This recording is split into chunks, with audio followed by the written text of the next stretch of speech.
Bonjour, je suis Juliette Apia. Je suis chargée de vous présenter l'émission Grand Débat sur votre chaîne Isalem TV. Qu'est-ce que Isalem? C'est une île où se rencontrent les âmes en quête de lumière. C'est aussi un cadre d'échange spirituel. C'est aussi un espace ouvert sur le monde où on peut partager des expériences spirituelles. Pour vous embarquer sur le nouveau navire, nous allons d'abord planter le décor avec, pour premier thème, qu'est-ce que l'étude? Alors, pour débattre sur le thème, nous recevrons sur votre plateau M. Kwame Camille et M. Kwadio Faustin Hamzat. M. Kwame Camille est président de l'école transcendentaliste universelle en Côte d'Ivoire. M. Kwadio Faustin est membre du bureau continental Études Afrique.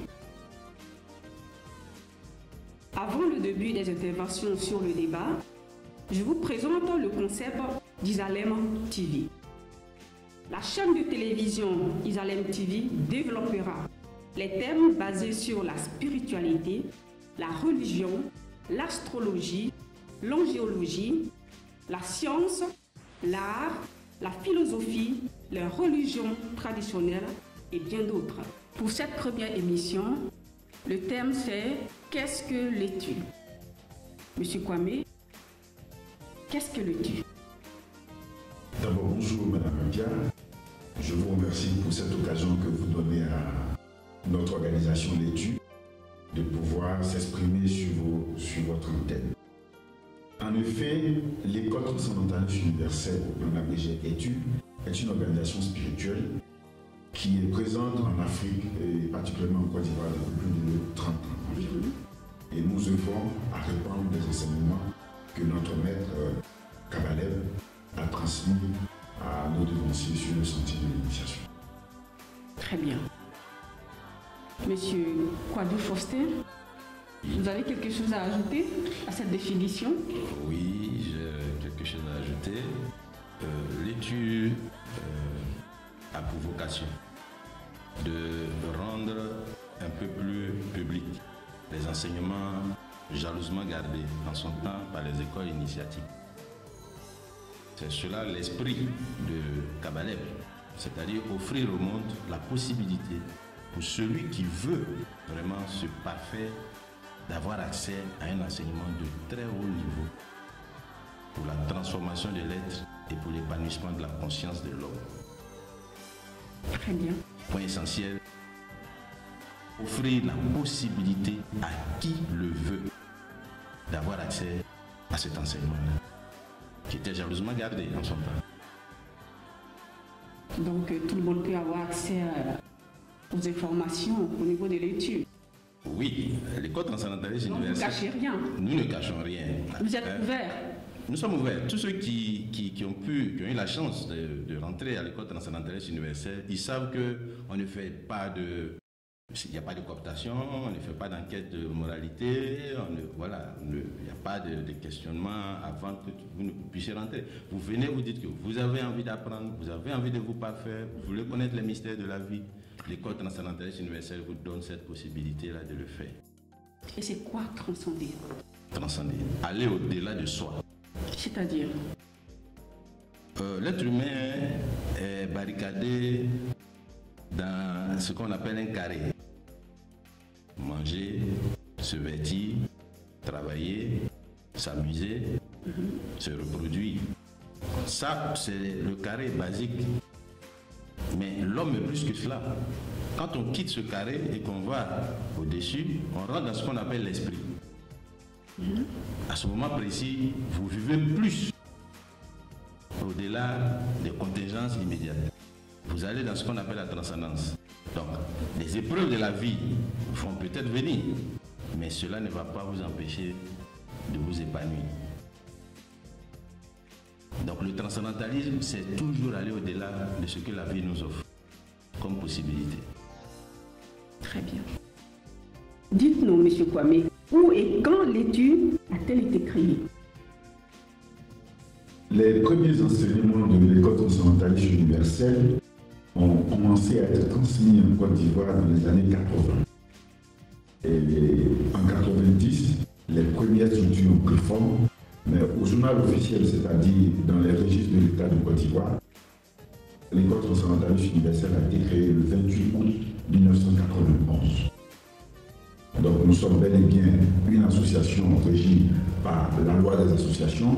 Nous existons de façon légale et toutes nos activités sont des activités au vu et au su des autorités agissantes au niveau de la Côte d'Ivoire.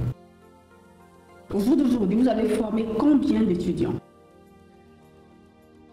Vous savez, il est difficile d'apprécier. Toutefois, on pourrait citer des milliers de personnes qui sont une de 2 à 3 000 personnes, peut-être même plus de 5 000 qui sont passées par nos différents salles de cours et qui continuent aujourd'hui dans cette belle aventure de la vie spirituelle. Monsieur Kwadjo, vous qui êtes membre du bureau continental à Études Afrique, combien d'étudiants vous avez formés? Il faut dire que l'étude, en plus de la Côte d'Ivoire, est présente en Espagne, au Bénin, au Burkina, au Sénégal, bientôt au Cameroun et en France. Nous avons formé en tout 10 000 étudiants. Et notez aussi que l'étude a plusieurs paliers de formation. Donc il y a certains qui peuvent venir juste pour prendre les cours de base et puis qui s'en vont. Voilà un peu ce que je peux dire sur le nombre de personnes que nous avons formées. Et nous continuons à en former. Ok, très bien. Monsieur Kwame, qui en est le fondateur et qui était-il? Selon l'histoire récente même de notre organisation, le fondateur s'appelle Enrique Lop, qui a pris pour nom, comme nous l'appelons le nom d'initié, Cabaleb. Il était espagnol et il vivait à Barcelone. Et il avait une longue expérience d'autres organisations spirituelles. Et fort de cette expérience assez riche et dense de toutes les associations et de les autres ordres auxquels il a appartenu, l'inspiration lui est venue, la nécessité donc d'ouvrir cette autre possibilité à tout le monde de pouvoir se laisser pénétrer par ces enseignements de haute portée à connotation angélique, ce qui donne la particularité de notre ordre. Donc il était espagnol et son fils, qui en a pris les rênes après le passage, du moins la transition de Cabaleb. C'est quoi la transition de Cabaleb? Nous considérons que nous ne mourrons pas. Nous passons d'un état de conscience à un autre état de conscience. Et ce passage-là, nous l'appelons la transition. Donc, mourir pour nous, c'est transiter de l'univers matériel à l'univers immatériel, à l'univers spirituel.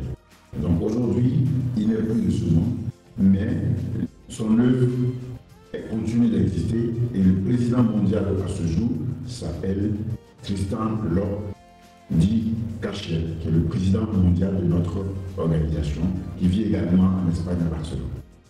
Très bien. Qu'est-ce qui a motivé Cabaleb à créer cette école? Quelle était sa vision?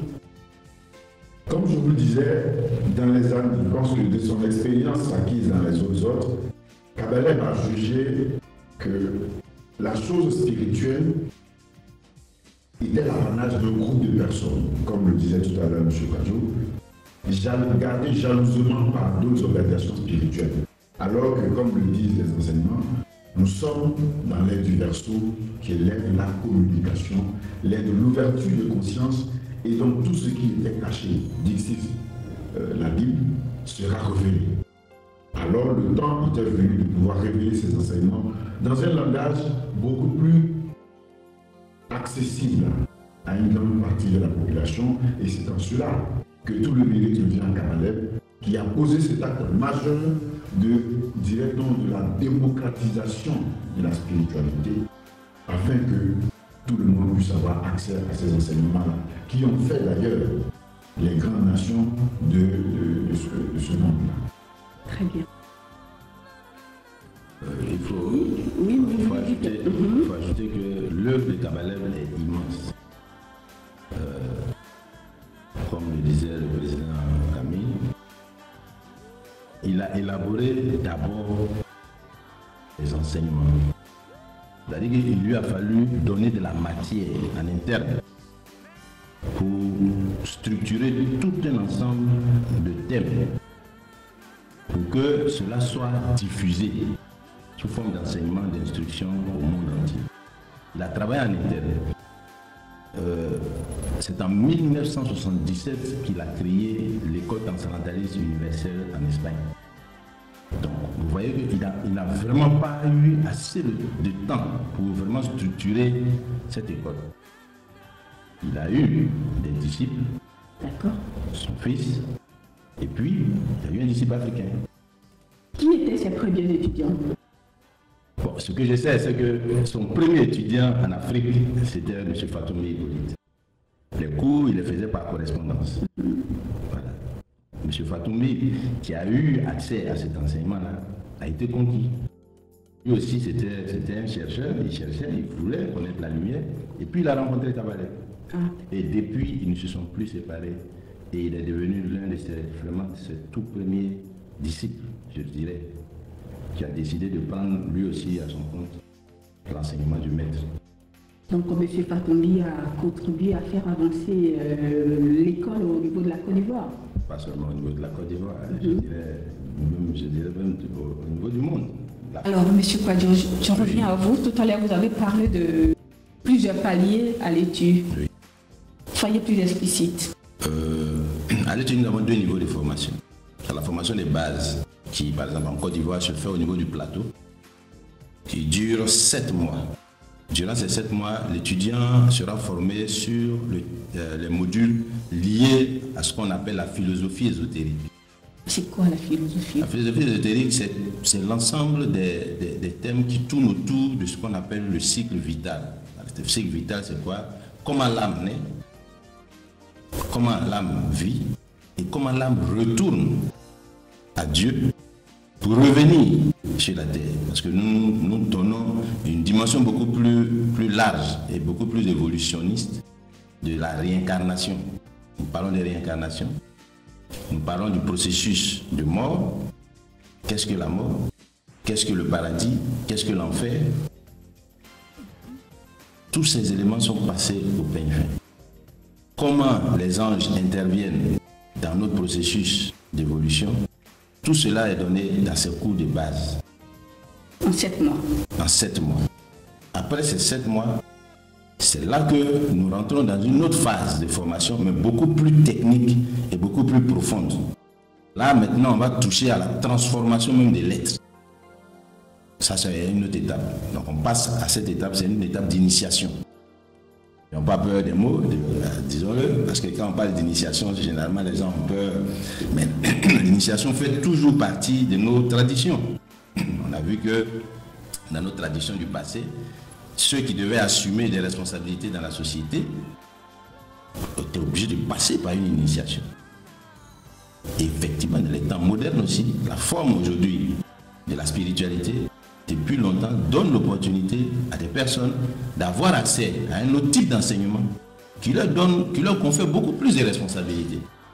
Contrairement à ce que les gens croient, l'initiation, ce n'est pas pour avoir des pouvoirs, mais c'est surtout pour avoir plus de responsabilités dans la société et d'être beaucoup plus responsable. Et ça va consister en quoi cette initiation? Je laisse le président Camille poursuivre sur ce point. Effectivement que la question de l'initiation se présente comme la transition entre l'école, comme l'a dit M. Kouadio, l'école, et puis notre ordre intérieur que nous appelons l'ordre des marins pêcheurs de l'école transcendentaliste universelle, qui devient le cadre d'évolution de ceux qui ont décidé, après avoir pris les cours de base, ceux qui ont décidé d'avoir une vie initiatique en plein temps. C'est-à-dire qui ont décidé de se prendre en charge spirituellement. Nous leur offrons. Donc, c'est-à-dire que l'initiation est facultative. L'initiation, oui, à la fin de cours au niveau de l'école, après les 7 mois, seuls ne seront admis que ceux qui auront envie de passer à l'initiation. Le terme d'initiation veut dire simplement amorcer un nouveau sentier, amorcer une nouvelle quête. Ceux qui ne le voudront pas pourront se retirer sans difficulté, mais de notre expérience, nous avons environ 95% de ceux qui prennent le coup, qui décident de passer à l'initiation. Une fois passé à l'initiation, ils se retrouvent dans l'ordre intérieur qu'on appelle, comme je disais, l'ordre des marins-pêcheurs, où nous allons maintenant travailler sur l'essentiel de la quête du marin-pêcheur, dans son désir de transcendance, la maîtrise des émotions. C'est l'élément majeur, l'élément fondamental de la quête du transcendentaliste de l'OMP Études, qui vise à maîtriser ses émotions, à transcender ses émotions, parce que, comme vous le savez, la plupart des plus grandes guerres de celles que le monde a connues ont été des guerres qui ont été causées sur simplement des envolées émotionnelles.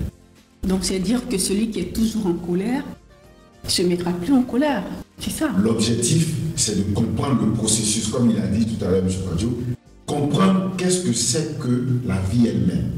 Quels sont les principes, les lois qui régissent notre incarnation, notre vie au quotidien. Parce que celui qui ne connaît pas les lois, celui qui ne connaît pas les principes, ne peut pas vivre de façon adéquate. La nature est faite pour que l'homme puisse l'apprivoiser. Mais pour l'apprivoiser, il faut en connaître ses lois. Et ce sont ces lois-là que nous mettons à la disposition des initiés parce que, voyez-vous, dans toutes les sociétés traditionnelles, il y a un pardon franchi. On ne dit pas tout à tout le monde, on ne dit pas tout à tout moment, on ne dit pas tout n'importe où. Il y a des espaces qui sont réservés, il y a des moments qui sont indiqués et il y a l'heure, comme on le dit dans d'autres endroits. Très bien. Monsieur Kwadjo, tout à l'heure vous avez parlé d'angéologie. Et l'UTU est l'une des meilleures écoles qui traite de l'angéologie. Est-ce que vous pouvez nous en dire davantage? L'angéologie, avant d'aborder l'angéologie, qui est une de nos spécialités, il faut dire que nous avons un ensemble d'enseignements que nous donnons à nos étudiants. Il y a l'astrologie kabbalistique. L'astrologie a été enseignée d'une certaine façon. Et le génie de Kabbalah, c'est d'avoir introduit des notions de Kabbale dans l'astrologie. Donc, nous faisons de l'astrologie kabbalistique, que nous qualifions très souvent d'astrologie d'évolution, qui travaille essentiellement sur la transformation de l'être, la prise en compte de son destin, le choix et la responsabilisation vis-à-vis du programme que votre âme vous a donné pour que vous descendiez sur cette terre pour accomplir votre mission. Donc, ce n'est pas une astrologie qui dit vous êtes de tel signe et que ça s'arrête là. Non, pas du tout. On vous relate, on vous décrit, on vous oriente sur les grands thèmes de votre destin que vous êtes prêt à assumer. En plus de l'astrologie kabbalistique, nous avons des cours sur le tarot kabbalistique. Nous avons aussi, oui, nous avons du tarot. Nous faisons le tarot kabbalistique, mais basé sur les 72 anges. Il y a un travail qui est même encore en train d'être fait par nos maîtres pour encore mieux peaufiner ce travail sur le tarot kabbalistique. Il y a aussi l'interprétation ésotérique des évangiles. Vous savez que les évangiles, c'est vrai, quand on a révélé au monde l'ensemble des enseignements du Christ, chacun y est allé à son niveau, selon son interprétation. Et cela a donné plusieurs courants. D'autres n'étaient pas d'accord vis-à-vis de tel aspect de l'enseignement. Mais le Kabbalah a eu cette vision de donner une interprétation assez profonde des évangiles. Donc nous avons l'étude ésotérique des évangiles au niveau de notre école. C'est une autre dimension, ça je vous l'assure, qui nous permet de comprendre à fond, en profondeur, tous les enseignements du Christ. Il y a l'étude aussi d'interprétation ésotérique de la Genèse, du livre de la Genèse, du livre de la création. Toute cette création-là. Qui est différente de l'interprétation chrétienne. Tout à fait.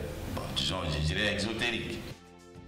Voilà, l'interprétation exotérique, terre à terre comme on donne, mais il y a l'interprétation ésotérique. Il y a aussi l'interprétation ésotérique aussi de l'Apocalypse. Le livre de l'Apocalypse, qui est un livre très ésotérique, parce que tout le monde ne peut pas interpréter l'Apocalypse. Bourré de symbolisme, bourré d'images, Vous demandez à certaines personnes qui se disent guides religieux d'interpréter l'Apocalypse, ils ne vont pas s'y retrouver. Parce qu'il y a trop de symboles. Si vous n'avez pas appris des éléments de Kabbale, des éléments d'analogie, de symbolisme, vous ne pourrez pas comprendre, interpréter convenablement le livre de l'Apocalypse. Donc voici au moins de ces enseignements-là que nous avons. Et je pense que je vais laisser la parole au président Camille pour nous parler d'angéologie. C'est la question que vous m'avez posée. Oui, merci beaucoup, M. Kadio. La question de l'angéologie, effectivement, nous avons, je puis dire que nous sommes, toutes modesties mises à part, la seule organisation spirituelle en Côte d'Ivoire et peut-être même en Afrique de l'Ouest qui a fait de l'enseignement de l'angéologie sa colonne vertébrale. Et pourquoi? Parce que nous estimons que dans le processus d'évolution de l'âme humaine, Dieu que nous appelons le Père éternel de l'univers se trouve à des distances insoupçonnées mais en même temps si proches de nous. Toutefois, dans son œuvre de création, lui-même a structuré la nature de sorte qu'il y ait des entités intermédiaires entre nous et lui qui permettent de gérer son univers, car tout est géré. Et ces entités-là ont pris le nom d'anges, d'archanges, de principauté, de vertu, de puissance, de domination, ainsi de suite. Et donc, il y a une hiérarchie angélique. Connaître ces hiérarchies angéliques permet d'apprivoiser l'énergie du divin, puisque Dieu, dans son immensité, est imperceptible par les humains. Toutefois, à travers les anges, il se rapproche beaucoup plus de nous. Il devient une réalité concrète. Donc, nous estimons que les anges sont les émanations de Dieu, les émanations du divin à travers lesquelles ces vibrations émanent et nous permettent de nous transformer. Et c'est extraordinaire parce que les anges, et d'ailleurs à ce propos, Kabbalem avait écrit un livre qui a été repris par les deux grandes sommités de notre ordre d'aujourd'hui, le président mondial Kachel et le président Afrique Gershel, la clé d'une nouvelle dimension, qui nous présente de façon concrète et précise les 72 anges. On va se limiter aujourd'hui, aux 72 anges, qui sont les représentants de la sphère, comme on appelle le Mercure, c'est-à-dire ceux que Dieu a mis à la disposition de l'humanité après le déluge pour éviter qu'ils détruisent encore son univers. Donc ils ont pour mission de nous instruire sur l'organisation de l'univers, la structuration de cet univers et comment l'homme peut vivre en harmonie avec la nature, de sorte à ne plus détruire la nature, de sorte à ne plus qu'il y ait un autre déluge. Alors, ces anges-là, nous les étudions. Et ils ont deux aspects. Ils ont un aspect d'invocation, un aspect d'exaltation. Car si l'ange est une émanation de Dieu, il nous permet donc de poser des questions à Dieu et d'avoir des réponses. Toutes ces informations sont dans ce document, dans ce livre, cet excellent livre, qui est un guide de pratique de travail du chercheur spirituel qui veut faire corps avec les anges. Car la réalité angélique n'est plus une vue de l'esprit, c'est une réalité. Le mystère des anges est une réalité vécue au quotidien. D'ailleurs, c'est l'ange Gabriel qui a annoncé à Marie qu'elle porterait la grossesse de son mari Joseph qui donnerait naissance au Messie. C'est l'ange Gabriel qui est apparu encore au prophète Mahomet, paix et salut sur lui,